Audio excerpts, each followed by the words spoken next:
ہمارے بزرگوں نے اس عزائے حسین کو 3 حصوں میں بانٹا ہے۔ ایک حصے کو مرثی کی نظر کیا، ایک حصہ ممبر پہ ذاکر کو دیا، اور ایک حصہ مجلس کے بعد موہی کی صورت میں دیا، اور تینوں چیزوں کی الگ الگ ذمہ داری تھی۔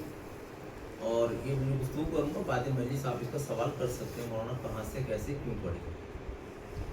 مرثیہ خان کا جو سب سے پہلا کام تھا، جس کو آپ اس طرح کہہ سکتے ہیں کہ جب ہم کوئی بیج بونا چاہتے ہیں، زمین کے اندر کھیتی کرنا چاہتے ہیں زمین کو، تو پہلے زمین کو جوتا جاتا ہے، زمین کو نرم کیا جاتا ہے۔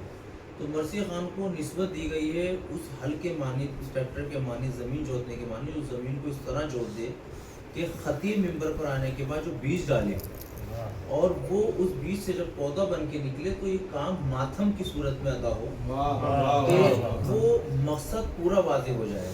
جیسے آج وقت حاضرہ پہ آپ سب نے پڑھا، جسے امام خمینی نے اس انقلاب کو جو نسبت دی تھی، انہوں نے فرمایا کہ یہ میں انقلاب لے کے آیا ہوں محرم و سفر کے سبب، یعنی عزاداری امام حسین اتنی عظیم مقصد کے تحت ہے کہ اگر اس کو ہم زبانوں سے ہٹ کے سمجھنے کی کوشش کر لیں تو انقلاب لے آئیں گے۔ اب وہ ہوا کیا، دوسری مثال تھی مرثیہ خان کی، کہ مرثیہ خان کی ذمہ داری، اور جو مرثیہ خان کے آج ہمارے معاشرے سے علماء کی بھی بات آئے گی، اس میں زیادہ دن کا بات نہیں کروں گا، بات پہنچے گی۔ تو مرثیہ خان کی ذمہ داری تھی کہ وہ اس عوام کو شاعری کی صورت میں، مسدس، کلام، قصیدے کی صورت میں پہلے اہل بیت علیہ السلام سے آشنا کرائے، کیونکہ جب ہمارے کان ذکر اہل بیت علیہ السلام سنیں گے تو ہمارا ذہن آمادہ ہوگا۔ جب ہم کسی کے پاس جاتے ہیں تو ہمیں تمہیداً کچھ باتیں کرنی پڑتی ہیں، کچھ طلب کرنا ہے، ڈائریکٹ جا کے نہیں مانگ لیتے ہیں۔ اور فرش عزا پر آنے کے بعد پھر اس کے بعد مرثیہ اس میں رکھا گیا، کیونکہ ذاکر کا کام رلانا نہیں تھا، اصل ذاکر وہ مرثیہ خان تھا جو فرش عزا پر زمین پر بیٹھنے کے بعد اس طرح کے درد کربلا کو بیان کرتا تھا کہ ہماری آنکھیں روتی تھی، کان سنتے تھے اور دل نرم ہو جاتا تھا۔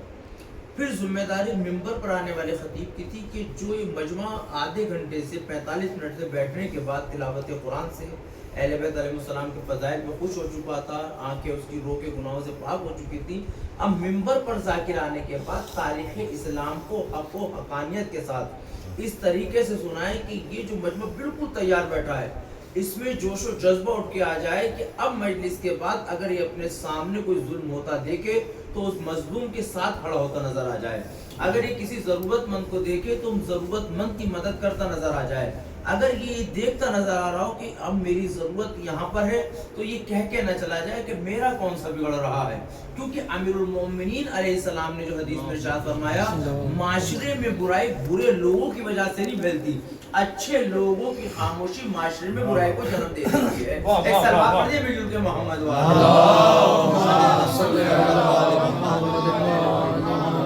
ہم نے عزاداری امام حسین کو دشمن کی سازش کے تحت 3 حصوں میں بانٹا۔ مطلب اب جو میں مجلس پڑھوں گا تو میری مجلس کو بات آئے گا مولانا بہت اچھی تبلیغی مجلس پڑھی آپ نے، کیونکہ اس کو ہم نے تبلیغ سے جوڑ دیا۔ ہم نے عزاداری امام حسین کو ایک فضائلی مجلس میں بانٹا ہے، ایک تبرعی مجلس میں بانٹا ہے، اور ایک تبلیغی مجلس میں بانٹا ہے۔ میرا سوال جو امت اسلام سے ہوتا ہے جہاں بھی ہم جاتے ہیں کہ امیر المومنین کی یا پیغمبر اسلام کی جو 63 سالہ زندگی ہے، اس زندگی میں سے کون سی زندگی ہمیں فالو کرنی ہے اور کون سی چھوڑنی ہے؟ 13 رجب خوشیوں میں بیٹھا ہوں، اور یہ بات میں کہوں گا کہ 13 رجب سے لے کر 19 رمضان تک، 21 رمضان تک، شبوں کے تینوں دن، کوئی زندگی کا ایسا لمحہ ہے جسے ہم فائنل کر سکیں مولانا اس کو سننا اس کو نہیں سننا؟ سمجھے گا، میں بات کرنا چاہتا ہوں تاکہ بات پہنچ جائے۔ ہم نے کیا کیا ہے مجلس میں کہ ایک انسان جو تاریخ پڑھ رہا ہے وہ فضائل پڑھ رہا ہے، ابھی فضائل بھی واضح ہوں گے۔ 13 رجب سے لے کر شہادت تک کتنی سال کی زندگی ہے؟ 63 سالہ زندگی۔ اس میں ہم بانٹ سکتے ہیں بس میں کہ یہ ہمارے لیے یہ ہمارے لیے نہیں۔ اگر پوری زندگی امیر المومنین کی ہمارے لیے حجت ہے اور نمونہ عمل ہے، ہمارے لیے آئیڈیل ہے، تو پھر اس منبر رسول پہ آنے والے کی یہ بھی شرعی ذمہ داری بن جاتی ہے کہ جہاں امیر المومنین کی 85 جنگوں کو سنایا جا رہا ہے، اس جنگوں کے ہونے کا سبب بھی عوام کو بتایا جائے، امیر المومنین کے مسلح پہ آنے کا طریقہ بھی عوام کو بتایا جائے، مسند قصاوت پہ آ کے فیصلہ کرنے کا عمل بھی عوام کو بتایا جائے، باغ میں محنت و مزدوری کتنی ایمانداری سے کی جاتی ہے یہ بھی قوم کو بتایا جائے، مال غنیمت ملنے کے بعد کتنا گھر لے جایا جاتا ہے، کتنا غریبوں کو بانٹ دیا جاتا ہے یہ بھی بتایا جائے۔ اب جب یہ بتایا ہی نہیں جائے گا، بیان ہی نہیں کیا جائے گا تو ہمیں پتہ چلے گا کیسے؟ ایک سلوات پڑھیں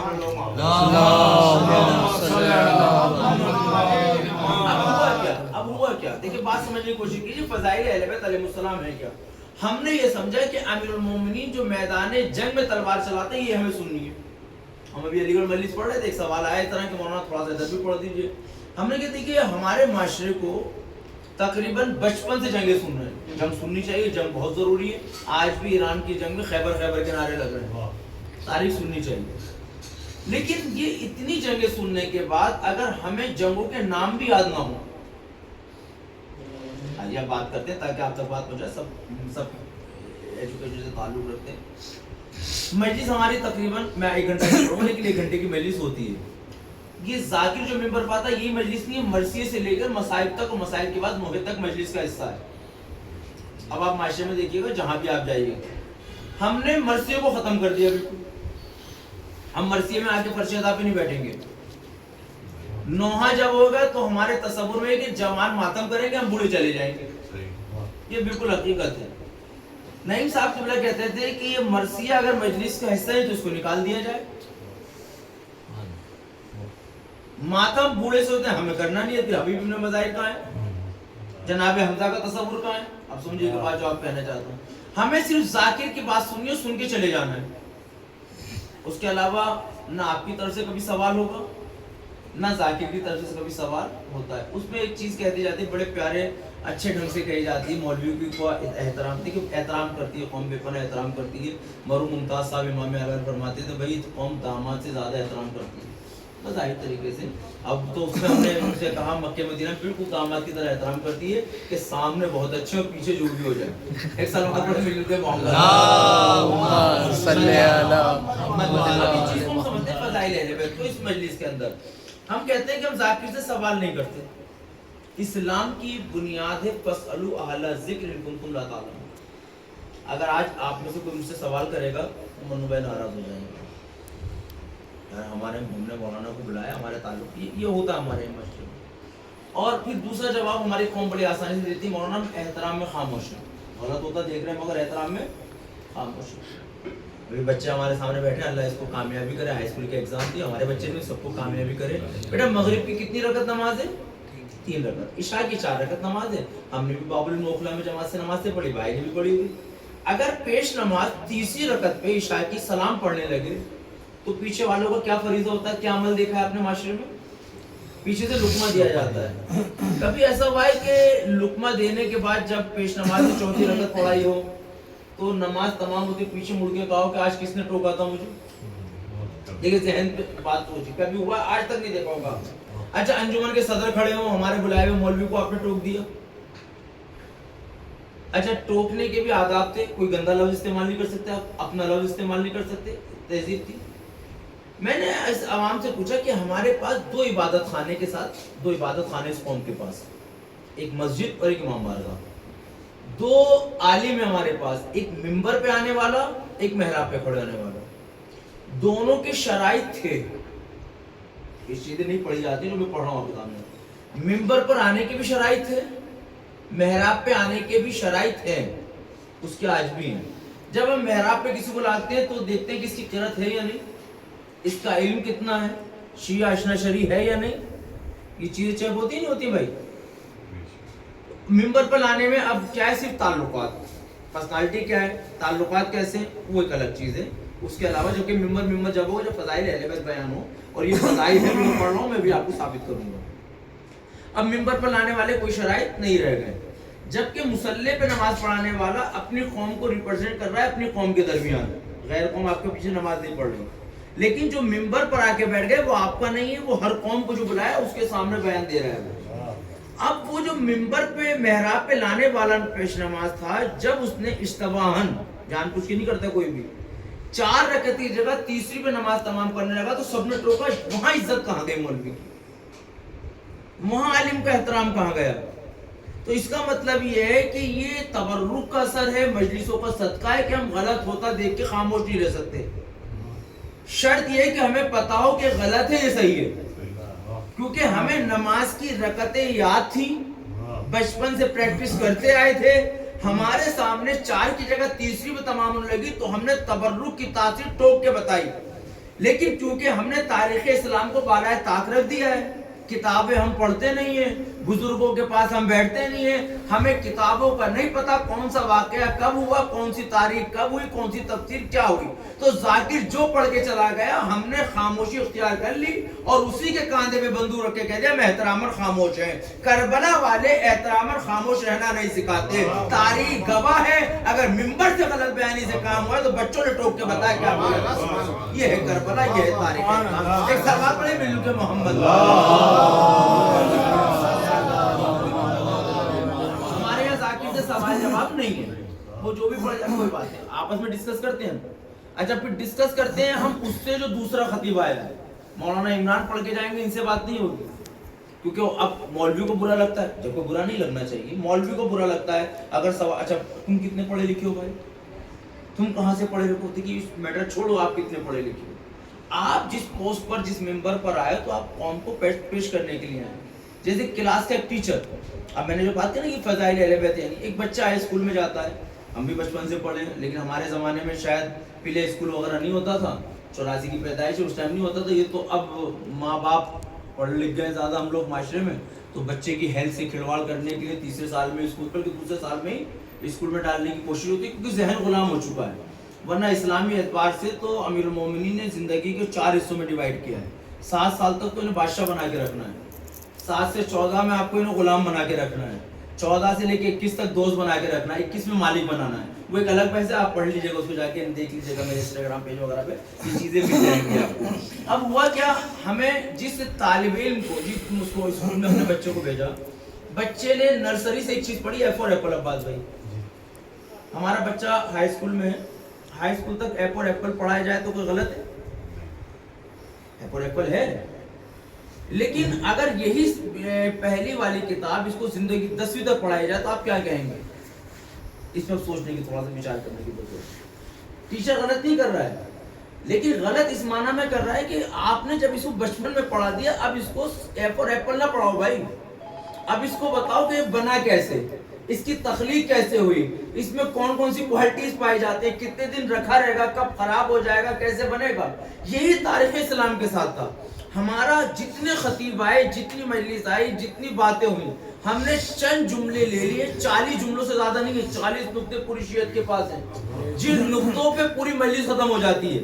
اور سلیبس ہمارے پاس نہیں. ایک اسکول میں آپ دیکھیے، کیا اسکول میں میتھ کا سبجیکٹ نہیں ہے، سائنس نہیں ہے، فزکس نہیں ہے، لینگویجز نہیں ہے، الگ الگ ہے نہیں. لیکن ہماری مجلسوں کو کوئی سلیبس نہیں. میں بڑی کھلے دلی سے بات کر رہا ہوں کیونکہ سب بانی اعضا فرش ادا کرنے والے لوگ بیٹھے ہیں. ہمارے یہاں سلیبس نہیں. سلیبس نہ ہونے کا نقصان کیا ہوا، جبکہ سلیبس میں کیا چیز ہو سکتی تھی؟ قرآن ایک موضوع ہے، دعا ایک موضوع ہے، اخلاقیات ایک موضوع ہے، خانوادی زندگی فیملی پلاننگ ایک موضوع ہے، پڑوسی کے حقوق ایک موضوع ہے، میراث ایک موضوع ہے، شجاعت ایک موضوع ہے، علم ایک موضوع ہے. یہ وہ چیزیں جو اہل بیت نے اپنی زندگی میں ڈالی. جب ہم نے ذاکر سے منبر پہ چیزیں سنی نہیں تو ہمیں کیا پتا ہوگا کہ اخلاق کسے کہتے ہیں. جب ہم نے یتیموں کے حقوق سنے ہی نہیں تو ہمیں تاریخ معاشرے میں کیسے پتا ہوگا کہ یتیم کے ساتھ کیسے جیا جاتا ہے. جب ہمیں حکومت کرنے کی آداب بھی نہ سنے ہو تو معاشرے میں کیسے حکومت کرتے نظر آئیں گے. جب شہادت کا جذبہ ہم نے سنا ہی نہ ہو تو شہادت کہاں پہ دیتے نظر آئیں گے. اب اس میں کہیں گے مولانا اس میں کمی مولوی کی ہے. صحیح ہے، 100% کمی اس میں مولوی کی ہے. لیکن شہید مرتضی مطہری کہتے ہیں کہ جس فرش ادا کا بانی بے عزا ہو، بے دین ہو، اس فرش ادا سے کوئی فائدہ نہیں. اب دیکھیں میں بات آپ تک پہنچا رہا ہوں. بھائی میں نے فرش ادا بچھایا، میرے گھر مجلس ہے، میں نے اتنے سارے لوگوں کو بلایا، کھانے کے لیے بلایا خالی؟ بھائی میں نے بلایا دین کا پیغام پہنچانے کے لیے. اگر ممبر پہ آنے والے ہی کو آپ ایسا لے کے آ رہے ہو تو پوری قوم و کمیونٹی کے لیے نہ بول پائے. اب اس کو ہم کہہ دیں کہ مولانا اسی آپ کو جنگیں پڑھنی ہیں. صحیح، جنگیں پڑھنی ہیں، ہم بھی جنگ پڑھتے ہیں، جنگ سے کس نے انکار کیا. لیکن ہم نے اہل بیت کی شجاعت کہاں کہاں بانٹی. امیر المومنین کے علم کا کیا کہیں گے آپ؟ امیر المومنین کی اثار کے لیے کیا کہیں گے آپ؟ آج جب یہ چیزیں پڑھی نہیں گئی تو بالکل اس طرح میں آپ کو واقعہ سناؤں گا. سلوات پڑھیں محمد والے محمد.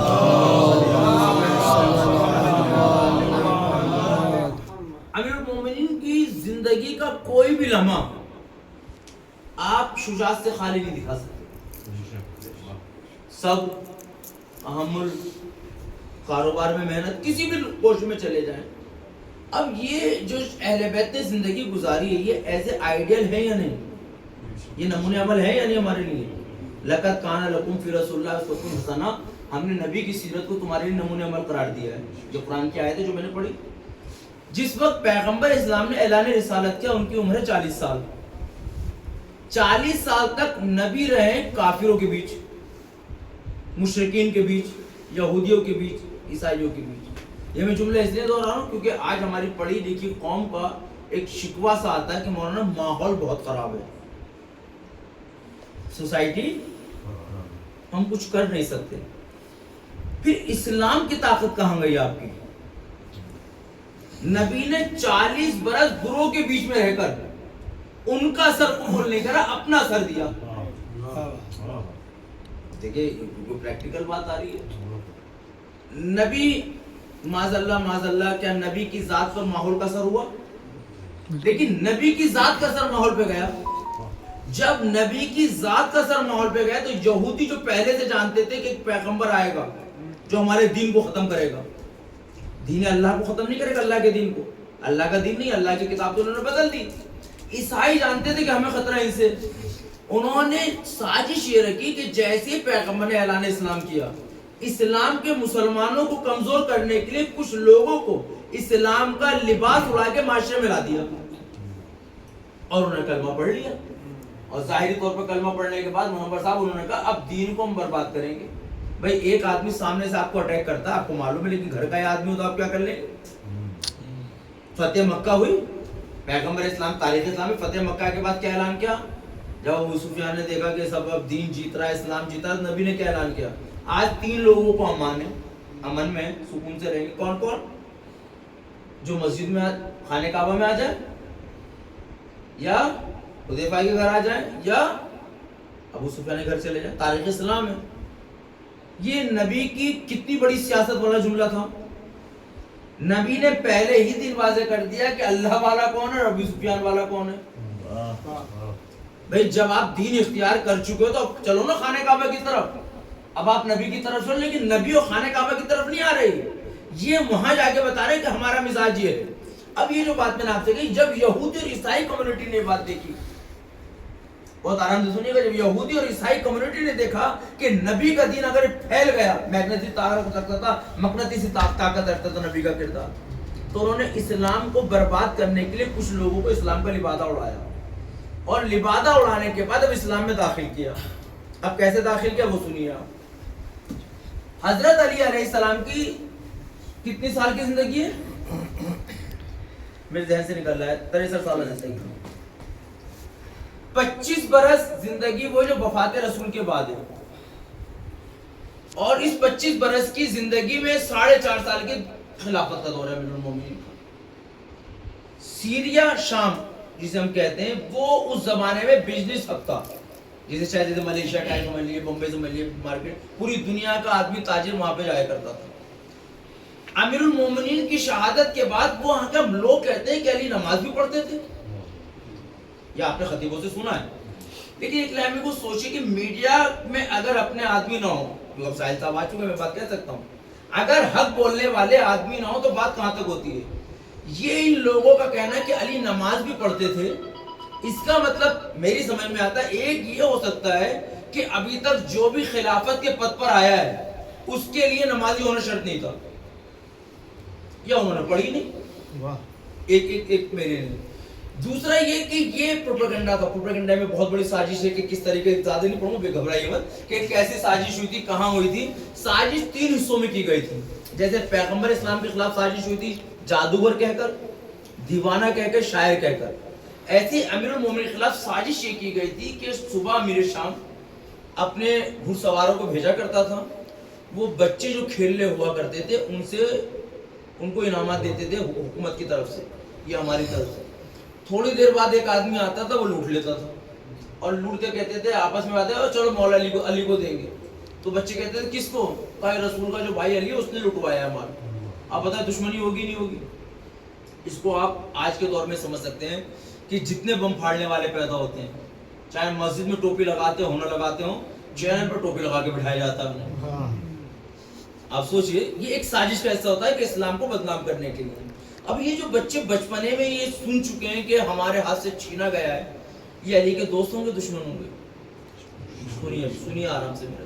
سازش کسے کہتے ہیں, اسلام کیسے نہیں پہنچا. مسجدوں سے 70,000 جو کہتے ہیں نا ممبروں سے حضرت علی کو گالیاں بکی جا رہی ہیں. بھائی مارکیٹ میں نیٹ ورک تو تھا نہیں, موبائل ٹیکنالوجی تھی, دوسروں کو پتہ چل جائے. محلے کی مسجدوں میں حضرت علی کو گالی بکی جا رہی ہے. اب اس دور میں جو بچہ جوان ہوگا وہ حضرت علی سے محبت کرے گا, دشمنی کرے گا؟ دشمنی کرے گا. اب سنیے واقعہ جس کو میں سنانا چاہتا ہوں. امیر المومنین کی شہادت ہو گئی. لوگوں نے کہا کہ حضرت علی نماز بھی پڑھتے تھے. یہ بات ختم ہو گئی. بات ایسے ختم نہیں ہوئی. مدینے میں ہمارے دوسرے امام تشریف فرمائے. ظاہر سی بات ہے, ان کا گھر ہے, خاندان ہے, سب کچھ ان کا, شہر ان کا, ملک ان کا. مسجد میں بیٹھے ہوئے ہیں. نبی اور امام تنہا نہیں بیٹھا کرتے, ان کے ساتھ لوگ بیٹھا کرتے تھے. شام کا ایک رہنے والا شخص آتا ہے, مسجد میں قدم رکھتا, قدم رکھتے ہی حضرت علی کی شان میں گستاخی کرتا ہے. شام کا رہنے والا ہے, حضرت علی کے دشمن کو پالا گیا ہے. امام حسن نے دیکھا کہ پردیسی آنے والا ہے. اخلاق کسے کہتے ہیں؟ امام نے اپنے بیٹھے ہوئے ساتھی سے کہا تو کہ پردیسی ہے, اس کی سواری کو استقبال میں بندواؤ. جیسے ہمارے یہاں کہتے ہیں آج کے زمانے گاڑی کو پارکنگ میں لگواؤ. یہ پردیسی, اس کے کھانے پینے کا انتظام کرو. اس شخص نے پھر قدم آگے بڑھایا, پھر حضرت علی کی شان میں گستاخی کی. اچھا یہ جو بیٹھے ہوئے یہ کون ہے؟ امام, لیکن حضرت علی کے بیٹے ہیں. ہمارے سامنے کوئی ہمارے والد کی شان میں گستاخی کرے تو ہم کیا کریں گے؟ آنے بھی نہیں دیں گے. لیکن یہ امام ہے, جذبات نہیں, شعور ہے. امام بیٹھے, وہ شخص قریب آیا, بیٹھا, اور اس نے کہا شکریہ آپ کا, آپ نے ہماری سواری بندوائی, کھانے پینے کا انتظام کیا, آپ کا اس میں گرامی. الفاظ میرے مفہوم ہوئی. تو امام نے اشارہ دیا نا کہ حضرت علی کا فرمایا تکلموا تعرفوا, تم بولو تاکہ پہچانے جاؤ, ہر وقت نہ بولو. عقل مند آدمی پہلے سوچتا ہے بعد میں بولتا ہے. امام بیٹھے ہیں, اس نے جب امام کو اخلاق دیکھا, میری سواری بندوا دی گئی, میرے رکنے کا انتظام کرا دیا, کھانے پینے کا انتظام کرا دیا, یہ شام سے آ رہا ہے, حضرت علی کی شان میں نے گستاخی کی ہے. اب اس نے پوچھا حضور آپ کا اسم گرامی, آپ کا نام ماء. اب امام حسن کو موقع ہے تعارف کرانے کا. اب تاریخ کہتی ہے کہ امام حسن نے اپنا تعارف کرایا, میرا نام حسن ابن علی ابن عمران. اوپر تک یہ ہے, بالکل آپ اسے محسوس کر لیجئے جیسے کسی کو پتا نہ ہو آپ شیعہ ہو اور وہ کہیں شیعوں کی برائی کر رہا ہو. اسے اس طرح محسوس کر لیجئے جیسے پتہ چل جائے کہ آپ میر صاحب ہو. اور آپ کو کوئی کہہ رہا تھا, میں یہ بالکل حقیقت ہے, بالکل پریکٹیکل بات ہے, یہ ہوتا ہے. یہ اسی طرح چوپا, اور چوپنے کے بعد نے ایک جملہ کہا, آپ اسی امیر المومنین علی کے بیٹے جس کی شان میں نے بھی گستاخی کی ہے. اب یہ ہے میرے عزیزو میری 20 منٹ کی تقریر کا نچوڑ. مولانا نے کہا میں اسی کا بیٹا ہوں. کہا آپ کو برا نہیں لگا؟ امام حسن نے مسکرائے کہا کہ مجھے برا اس وقت لگتا کہ جب میں جانتا کہ تو جانتا ہے کہ علی ہے کون.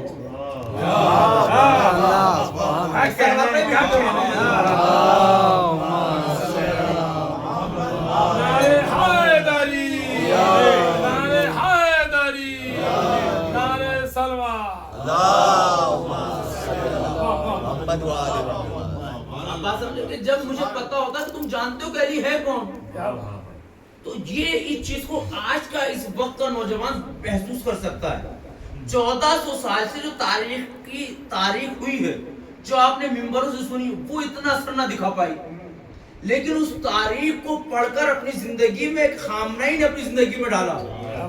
اس عمل کو دیکھنے کے بعد جتنا شیعت کی طرف لوگ آئے, جتنے اتحاد کی طرف آئے, رہبر کی شہادت نے ایک پیغام اور دیا کہ اگر آپ دین کی خاطر شہید ہوتے تو زندگی ہی میں علی علی کے نعرے نہیں رکھتے. جو کام زندگی میں نبی کا نمائندہ رہبر معظم کرنا چاہ رہے تھے, اماموں کے نمائندے, وقت کے امام سے ملاقات کرنے والے کہ شیعہ سنی متحد رہے, زندگی میں اعلان کیا, مرنے کے بعد متحد کر کے بتایا جو اللہ کی راہ میں قربان ہو جاتا اس کا مقصد عمر ہو جاتا ہے. سبحان اللہ. جو میں بات آپ سے کریں, جب بات آپ تک پہنچنی چاہیے. اب ہوا کیا, اب یہ تاریخ چل رہی تھی, علی کا کردار, نبی کا کردار چل رہا تھا. یہودی بھاگ گیا. یہودی نے باپ کے کہا کہ ان کے پاس ایک پلیٹ فارم ہے دین پہنچانے کا، اب ہم اس کو تو ختم کر نہیں سکتے. انہوں نے کچھ اعتراضات گھڑے، لیکن میں پھر بڑی آسانی سے آپ تک بتانا چاہتا ہوں. جتنے اعتراضات شیعوں کی طرف ہیں سب اہل سنت کی طرف ہیں. ہمارا خطیب پورے 2 مہینہ 8 دن یا پوری زندگی اس ممبر سے بیٹھ کے صرف اہل سنت کو سیٹسفائی کر رہا ہے، ان کے سوالات کے جواب دے رہا ہے. صحیح ہے، میں انکار نہیں کر رہا ہوں. تاریخ یہودی پہ کوئی بات کیوں نہیں کر رہا ہے؟ عیسائی پہ بات کیوں نہیں کر رہا ہے؟ ہندوازم پہ کیوں نہیں بات کر رہے ہیں؟ مجوسیوں کے تعلقات پہ کیوں بات نہیں کر رہے ہیں؟ دوسری کمیونٹی کے بارے میں کیوں نہیں بول رہے ہیں؟ کیونکہ وہ چاہتے ہی نہیں تھے یہودی اور کہ یہ اس قوم کو شیعہ سنی میں اتنا الجھا کے رکھ دو کہ وہ 2 مہینے 8 دن کا پلیٹ فارم جو ان کو خامنہ ہی بنائے، جو ان کو حسن نصر اللہ بنائے، جو ان کو وہ جذبہ پیدا کرے کہ بات کے لیے خلاف آواز اٹھانی ہے، وہ آپس میں جواب دیتے ہیں، اسی میں گل مل کے رہ جائیں. یہ بات میں آپ تک بات پہنچانا چاہتا ہوں. اور ہماری مجلس سے وہیں پر آ کے ختم ہو جاتی ہے. جب ختم ہو گئے تو ہم آپس میں لڑ کے ختم ہو گئے. یہ بات شاید رہبر بھاگ گئے. اس سے پہلے جو علماء گزرے ہیں تاریخ سنانا برا نہیں ہے، تبرہ واجب ہے، لیکن تبلہ بھی ہے ساتھ میں. اچھا تبرہ بھی میں واضح کر دوں تاکہ بات سمجھ جائے. گالی بکنے کا نام تبرہ نہیں ہے. تبرے کے معنی ہے کہ مرزا عمران کا کوئی عمل آپ کو اچھا نہیں لگتا چھوڑ دو. آج آپ جتنی چیزیں استعمال کرتے ہیں جو پسند آتی ہے وہی تو کرتے ہیں نا. ٹوتھ پیسٹ سے لے کر صبح اٹھنے کے بعد سب سے پہلے چیز استعمال کر رہے ہیں صابن، شیمپو، پرفیوم. بغیر ایڈورٹائز سے کوئی لیا ہے آپ نے آج تک؟ سمجھے، کیونکہ میں ٹھکانا میں مجلس اس طرح پڑھتا ہوں میرے بھائی تاکہ بات آپ تک پہنچے. جس کا ایڈورٹائز ہو وہ چیز بکتی ہے. جو چیز آپ کو پسند آتی ہے وہ اپنانے کی کوشش کرتے ہو، وہی تو چیز اپناتے ہیں نا. تو سوال یہ کہ جب ہماری فطرت میں جو چیز اچھی لگے وہ کردار میں ڈال لو، جو چیز اچھی لگے وہ گھر میں لے آؤ، گھر کو ایسا سجاؤ جیسے اچھا لگے. تو سوال یہ کہ جب ہر چیز جو پسند آ جاتی ہے اسے اپنانا چاہتے ہو، تو اہل بیت علیہ السلام کا کردار اگر پسند ہے تو اپنانا کیوں نہیں چاہتے؟ ہم چاہتے کیا ہے؟ جو ہمارے یہاں خرابی پیدا ہوئی، بدلاؤ سب چاہ رہے ہیں، بدلنا کوئی نہیں چاہتا. کیا بات! ایک سلوات میں بھی کہ محمد والے مولوی چاہ رہا ہے عوام بدل جائے، عوام چاہ رہی ہے مولوی بدل جائے، اور دونوں بدلنے کے چکر میں، رجیم بدلنے کے چکر میں پھنسے بیٹھے ہوئے ہیں. ایک سلوات میں بھی کہ محمد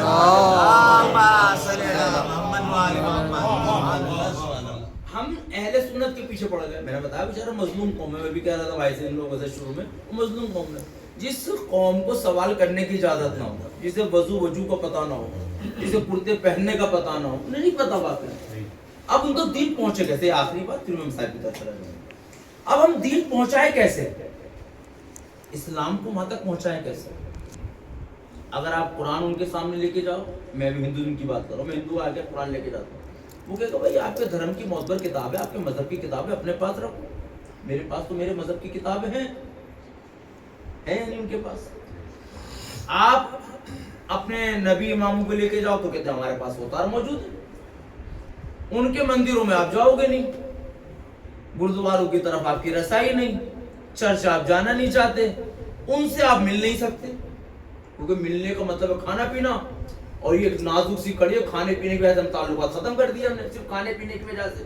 جبکہ بہت ساری چیزیں نبی اور امام نے دین پہنچایا ہے. کیا نبی نے 40 سال کے بعد اعلان رسالت کیا ہے نا. حضرت علی علیہ السلام یا نبی کی زندگی میں مجھے ایک تاریخ آپ دکھا دیں، سب آپ سنتے ہیں، بڑے بڑے ورشے کراتے ہیں، مجلس سے کراتے ہیں کہ نبی کے در پہ کوئی غیر قوم کا خالی گیا ہو، نبی نے کبھی کسی غیر قوم والے کی مدد نہ کی ہو. اب سوال یہ ہے کہ ہم ان کے ہاں جاتے نہیں ہیں، ان کو اپنے یہاں بلاتے نہیں ہیں. میں اس کی بھی دلیل دیتا ہوں لیکن وقت نہیں ہے کہ ہم کیوں نہیں بلاتے. پھر دین پہنچے کیسے؟ آپ کی نگاہ میں آپ کی کتاب حق، ان کی نگاہ میں ان کی کتاب ہے وید حق. آپ کی نگاہ میں آپ کے نبی امام حق، ان کی نگاہ میں ان کے اوتار حق. پھر دین وہاں تک کیسے پہنچے؟ تو علماء نے فرمایا دین پہنچانے کا ایک آسان سا فارمولہ ہے، آپ خود دیندار بن کے چلتی پھرتی کتاب بن جاؤ. کاش آپ میں جملہ تک پہنچا دوں. بھائی میں نے پڑھا قرآن کہتا ہے سچ بولو، قرآن کہتا ہے مظلوموں کے حمایتی بنو، قرآن کہتا ہے ظلم ہوتے دیکھو تو آواز اٹھاؤ، آپ اپنی زندگی میں ڈال لیجئے اس کو. اب لوگ کہیں گے مولانا اگر ہم سچے ہو گئے تو ہمارا رزق چلا جائے گا. یہی ایمان کی کمزوری ہے. لوگ کہیں گے مولانا ہم اگر یہ اس کو فالو کریں گے تو لوگ ہماری عزت نہیں کریں گے. شاید اسی لیے, شاید میں نہیں کر رہا کنفرم, شاید اسی لیے اللہ نے عزت اپنے ہاتھ میں رکھی ہو. شاید اسی لیے رزق کا تعلق اللہ نے اپنے ہاتھ میں رکھا. اللہ خیر الرازقین. شاید آپ کو موت کا خطرہ ہو تو شہادت اسی لیے آپ کو دی گئی ہو. اور اب میں آپ کو مثال دے سکتا ہوں کہ اگر آپ یہ سوچتے ہو کہ عزت لوگوں کے ہاتھ میں, ایپسٹین فائل یہ کس کے پاس ہے, انٹرنیٹ کس کے پاس ہے دنیا کا, دنیا کے ہیکرز کس کے پاس ہیں, بلیک ہول سرور کس کے پاس ہے. آپ ذرا سمجھنے کی کوشش کیجیے. میں بات آپ تک کہنا چاہتا ہوں, رہبر کو شہید کرنے کے لیے 30 میزائل تو اس سے انتظام کیے گئے. ان کے ذہن میں یہ آئیڈیا کیوں نہیں آیا, ہوتا کوشش بھی کی ہو کہ رہبر کا نام اس بدنام زمانہ فائل میں ڈال دیں. بھائی جب عزت گئی تو جان ختم ہو گئی نا.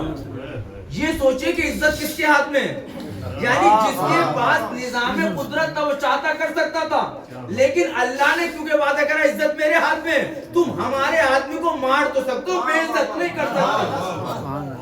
میں دوسرا جملہ کہہ سکتا ہوں, لوگ کہتے ہیں مولانا رزق ان کے پاس ہے, ہمارا کاروبار ان سے ہے. 40 سال سے جھیل رہا ہے بیچارہ. آپ میڈیا پہ بہت ساری خبریں ہیں کہ ان کا نیٹ ختم ہو گیا, ان کے پاس سب کچھ ہے. جب پہلا رہبر کے ساتھ جلال صاحب اور ہم ملے تو پہلی تقریر انہوں نے جملہ, ایک بڑا پیارا جملہ کہا تھا جسے میں اپنی مجلسوں میں کوٹ کرتا ہوں. انہوں نے فرمایا تھا, ہم شیطان بزرگ امریکہ کا شکریہ ادا کرتے ہیں جب پابندیاں لگا کے ہمیں چلنا سکھا دی. ہم مایوس ہو کے بیٹھ جاتے ہیں, ہم مایوس ہو کے بیٹھے ہیں. بدنام زمانہ فائل میں نام نہ پائے, کتنی شہادتیں ہو گئی. اچھا کیسے لگ رہے ہیں جو میزائل چل رہے ہیں, اچھا لگتا ہے, دل خوش ہوتا ہے. اچھا بالکل حقیقت میں, میں آخری بات میں تو ختم کروں. اس ٹائم معاشرے میں کیسا لگ رہا ہے آپ کو, اچھا تو لگ رہا ہے نا. اب ذرا سوچئے, دوسرے کی تعریف پہ جی رہے ہیں ہم لوگ, ہمارے کردار پہ کوئی دم نہیں ہے. جب ایک غلام, میں غلامی کا مر جائے, ایک ادنا سا غلام جو خود رہبر اپنے آپ کو کہتے تھے, رہبر معصوم نہیں تھے, رہبر امام نہیں تھے, رہبر کے پاس وہ غیبی طاقت نہیں تھی. اللہ عادل ہے, اگر اللہ رہبر کو غیبی طاقت عطا کر رہا اور آپ کو عطا نہیں کر رہا, ہمیں عطا نہیں کر رہا, تو اللہ کی عدالت میں فرق آئے گا. شرط یہ ہے کہ رہبر نے اپنے آپ کو ان کے حوالے کر دیا تھا. جس دن ہم اپنے کو ان کے حوالے کر دیں گے اللہ ہمارا مددگار ہو جائے گا. ایک سلوات پڑھ دیے مل کے محمد والے. کس طرح حوالے کر دیتے, میں ختم کر رہا ہوں, مسائل کی طرف لے آتے ہیں. یہ ہمارا چھوٹا, سب سے زیادہ چھوٹا بچہ, ہمارا بچہ بیٹھا ہوا ہے. اللہ نہ کرے, خدا نہ کرے, آپ نے منظر دیکھا ہوگا اپنی نگاہ میں, بچوں نے بچوں کو مارا جاتا تھا, لڑتے تھے, ہم بھی لڑتے تھے. آج تو آپ کسی کو مار کے دکھا دو, آج تو گھروں میں لڑائی ہو جائے گی, ہمارے بچوں کو مار دیا. اور پہلے کا زمانہ تھا, لڑتے تھے کہ مضبوط ہوگا, بچوں کو پٹنے دو. یہاں تو اپنا پیارا بچہ آیا تھا, بھتیجا ہے ہی نہیں, کوئی بھانجا کوئی ہے ہی نہیں. رشتے تو پامال ہو گئے, کبھی اور عرض کریں گے, سن لیجیے کبھی اور. ہم جیسے کوئی برداشت کریں, رشتے پامال ہے ہمارے معاشرے میں. لیکن پہلے ہم لوگ پٹتے تھے, ایک بچہ پٹ رہا تھا, میں نے اس کو محسوس کیا, ہم نے دیکھا بھی, ہمارے ساتھ بچپن میں بہت ہوا ہے. پرانی دلی میں رہے, سانکھڑی کے ویسے رہنے والے, تو آج سے ہوتے تھے سب کے ساتھ. بچوں کو آپ ماریے, ابھی بھی ماریے گا, بچہ پٹ رہا ہو تو روتا ہے, لیکن آپ پیچھے سے آواز لگاؤ, اس کو احساس ہو جائے کہ میرے چچا ماموں پاپا کوئی آ گیا. طاقت آتی ہی نہیں آتی. اس کا خون بڑھ گیا, یہ تو پٹا ہوا تھا. لیکن 99% دیکھے گئے, جیسے پٹتے ہوئے بچوں کو پتا چلا میرا کوئی بچانے والا ہے, آستین چڑھا لیتا ہے. جبکہ کنفرم نہیں, وہ آئے گا بھی نہیں آئے گا بچانے, صرف آواز سنی ہے. یہ فطرت اللہ نے رکھی کہ جب آپ کو یقین ہو جائے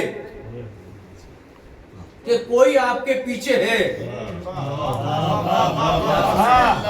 یقین ہو جائے بس آپ کو کہ کوئی آپ کے پیچھے ہے. یہ جو امام خمینی سے پوچھا گیا ہے جب فرانس کی طرف سے رخصت ہو کے آئے کہ آپ کی فوج کہاں ہے, تو انہوں نے مسکرائے جملہ کہا تھا, ماؤں کی گود میں جو بچے ہیں وہ میری فوج ہے. اب اس چیز کو محسوس کہ باریک بینی کسے کہتے ہیں. انقلاب کے بعد جو سب سے پہلے امام خمینی نے, آپ تو خامنہئی صاحب کو سن رہے ہو آج, میں امام خمینی کو بات پہنچاتا ہوں. جب امام خمینی سے پوچھا کہ پوری قوم آپ کی بات کیوں مانتی ہے, تو انہوں نے مسکرایا کہا کیونکہ میں اپنے نفس کی نہیں مانتا. اور اس کے بعد پھر پوچھا یہ سب ڈرتے کیوں ہیں, کہا کیونکہ میں اللہ سے ڈرتا ہوں. جو آدمی اللہ سے ڈرنے لگتا ہے, ہم عزت ڈھونڈ رہے ہیں جھوٹوں میں. ایک حمام میں سب ننگے ہیں, سب کو پتا ہے کس کی کیا عزت. اس کے بعد ہمارا جو معاشرہ جس مقام تک پہنچا ہے،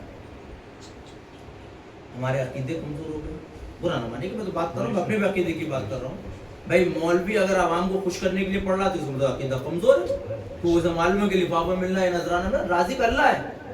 اگر اہل بیت کی محبت آپ کے دل میں ہے تو جنگل میں مرو، ابوذر کی طرح کفن ملے گا. میں نے ایک اشارہ دیا تاریخ کا تاکہ آپ تک پہنچ جائے. اور دشمنی علی علیہ السلام اگر دل میں ہے، مدینے میں مر جانا، کفن نہیں ملے گا. کفن نہیں ملے. یہ تعلق ہمارا. اب ہو کیا رہا ہے ہمارے ساتھ؟ ایک بچہ، ایسا میں نے نہیں دیکھا اپنی قوم میں کوئی، لیکن میں پڑھتا ہوں پھر بھی، ایک بچہ اپنے والدین کو ترقی کے بعد جب اچھے پوسٹ پہ آ جائے، اچھے پیکیج پہ آ جائے، وقت سے پہلے سیلری دیتا ہوں، اکاؤنٹ میں ٹرانسفر کرتا ہوں. ماں باپ کی خدمت کے لیے 2-4 سرونٹ رکھ رکھے ہوں، گاڑی رکھ رکھی ہو، ڈرائیور ہو، مگر خود وقت نہ ہو ماں باپ کی خدمت کا، تو آپ کی نگاہ میں کیا ہے وہ؟ ختم کر رہا ہوں میں بات کو، میرے کو کوئی یہ پائے گا. موبائل ریچارج کرا رہا وقت سے پہلے، سال میں ایک بار حج، ایک بار عمرہ، 2 بار کربلا. کربلا ذاتی عظمت رکھتی ہے. 2-4 نوکر ہوں، مالش کرنے والے، پارک گھمانے والے، سب ہوں، لیکن بچے پہ خود ٹائم نہ ہو ماں باپ سے بات کرنے کا، تو آپ کی نگاہ میں کیا ہے؟ یہ آپ تو جواب دیں گے تو میں آگے ختم کر دوں. عجیب سا لگے گا نا. اچھا یہ بتائیں، اللہ نہ کرے آپ کی اولاد آپ کے ساتھ کرے، میں لفظ بدل رہا ہوں، اگر آپ کی اولاد آپ کے ساتھ کرے تو آپ کیا کریں گے ایسی اولاد کا؟ مطلب کیا سوچیں گے؟ اللہ سے کیا کہیں گے آپ؟ افسوس ہوگا. میرے والد تو مجھ سے کہتے تھے جب میں لمبے سفر سے آتا تھا تو کہتے یار ایک بار تو فون کر لیا کرو. تو ان کا ٹائم تھا 11 بجے فون کرنا ہے، میں مجلس پڑھنے گیا ہوں، وہ دیکھتے میں پتا ہے بیٹا تمہیں پوچھتے تھے، باپ باپ ہوتا ہے. تو ایک بچہ سب کچھ کرے اور ماں باپ کو ٹائم نہ دے، اچھا ہے وہ برا ہے؟ برا ہے. میں لفظ بدل دوں، پوری قوم مل کے خوب نذر کراتی ہو، نیاز کراتی ہو، عزا خانہ سجاتی ہو، وقت کے امام سے باتیں نہ کرتی ہو. وقت کے امام کے لیے وقت نہ ہو، اور جب کہ وقت امام کہہ رہا ہے میں تو تمہارے درمیان بیٹھا ہوں. یہ جو مراجع کرام کا تعلق ہے نا، یہ کوئی ماں کے پیٹ سے معصوم پیدا نہیں ہوئے. آیت اللہ بہجت جیسی شخصیت، یہ رہبر جیسی شخصیت، یہ عجیب لوگ ہیں بھائی. یہ جو شہید ہوئے نا، یہ ان کی جنازے دیکھو، ہمارے یہاں تو مائیں گھر میں بٹھا دیں. میں یہ بتاؤں، یہ رزق کا فرق ہوتا ہے. اس ماں کے دل سے پوچھو جس کے 8 بیٹے مرے اور پرچم اسلامی ایران لے رہا، کہہ رہی ہے بیٹا دیر کر دی شہید ہونے میں. بھی سنا ہوگا آپ نے جو سوشل میڈیا تو سب کے ہاتھ میں نا بڑی تیزی چلتا ہے. رسولی جب رسیدیں کاٹ رہے ہیں، چندہ اکٹھا کر رہے ہیں ایران کے لیے، ایران کے اندر جمع ہو رہا تھا، ایک کمر جھکی ہوئی عورت آئی، اس نے 2 اپنی چاندی کی 4 چوڑیاں چاندی کی سونے کی رکھی اور وہ رکھ کے جانے لگے. بیٹھنے والے نے اٹھ کے کہا ماں اس کی پرچی تو لے جا. اس نے کیا جواب دیا؟ بیٹا میں تو 4 بیٹے بھی قربان کر کے آیا، میں نے ان کی پرچی نہیں لی، اس کی کیا پرچی؟ یہ جذبہ کہاں سے آیا؟ یہ جذبہ کہاں سے آ رہا ہے؟ یہ جذبہ جب آ رہا ہے جب امام زمانہ پہ یقین. لیکن ہمارا یقین امام زمانہ پہ یہاں تک کہ ہم زیارت پڑھ لیں گے، ہم سلام کر لیں گے، لیکن باتیں نہیں کر پاتے. اور باتیں نہ کرنے کا نقصان کیا ہوا کہ ہم نے فرش عزائے امام حسین پر آ کر داد دی، تحسین دی، ذاکر کو نوازا، مرسی خان کو نوازا، فضائل میں ذہن آ گیا مجھے. لیکن ہم مصائب میں وہ گریا اور وہ بکا نہیں کر پائے جو مصائب پڑھتے. ذاکر مصائب پڑھتا ہے، بڑا اچھا مرثیہ پڑھا، اللہ نے سلامت رکھے، آپ کو سلامت رکھے. ہم 2 منٹ رو کے خاموش ہو جاتے ہیں. صحیح ہے، اتنی ہماری سکت ہے، اتنا تو دیکھیں. لیکن اپنے دلوں پہ ہاتھ رکھ کے بتائیں کہ ہم نے رات کو کبھی موبائل بند کرنے کے بعد اہل بیت کی مصیبت میں گریہ کیا؟ حق نہیں بنتا ہے؟ حق ہے یا نہیں؟ آج جس امام کی شہادت کا دن ہے، میں اکثر کہتا ہوں لوگ برا مان جاتے ہیں، ہم اپنے مرنے والوں کا 40واں برسی بڑے اہتمام سے کرتے ہیں، اور ہم کسی غلط فہمی میں جی رہے ہیں کہ ہم شیعہ بہت بڑے عزادار ہیں. ہم محرم اور سفر والی مجلس سے تو کرتے ہیں، اور اماموں کی مجلس سے بہت چھوٹی سی مجلس، کیونکہ جس امام کی شہادت ہے جس امام سے پہچانے جاتے ہیں فقہ جعفریہ. اس امام نے جو گریے کا حق بتایا ہے، عزاداری میں بہت بڑا یوگدان امام جعفر صادق کا ہے. بہت بڑا مصائب پڑا کرتے. لوگ کہتے ہیں کہ ہم محرم کا چاند نہیں دیکھا کرتے دانی صاحب, ہم امام کے چہرے کو دیکھا کرتے تھے.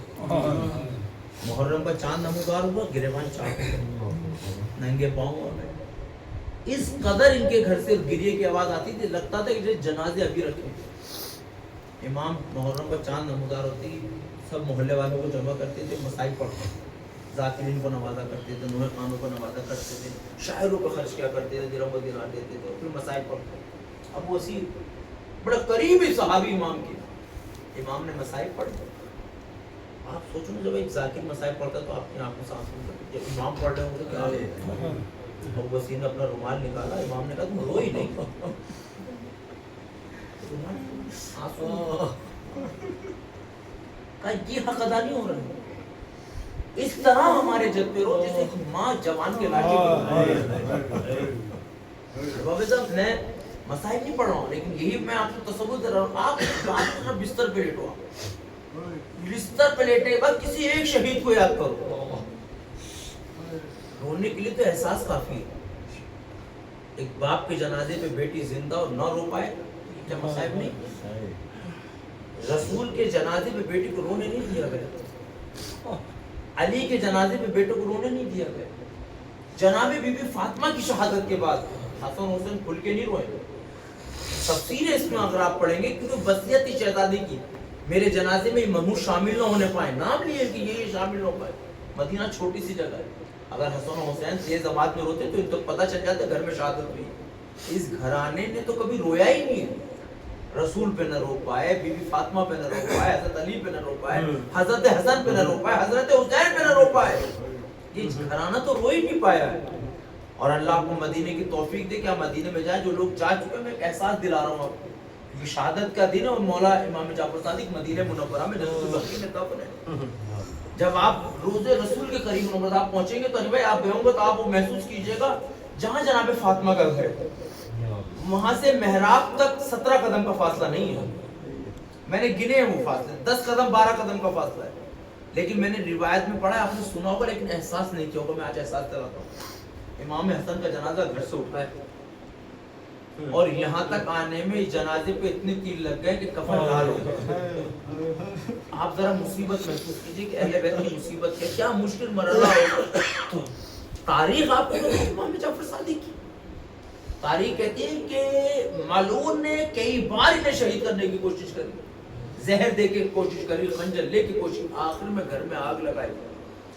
اور جب مسعود اوانکی نے شہدہ امام کے گھر میں آگ لگائی تو روایت کہتی ہے کہ بیویاں ایک حجرے سے دوسرے حجرے میں جا رہی ہیں, دوسرے حجرے سے تیسرے حجرے میں جا رہی ہیں گریا کرتے ہوئے.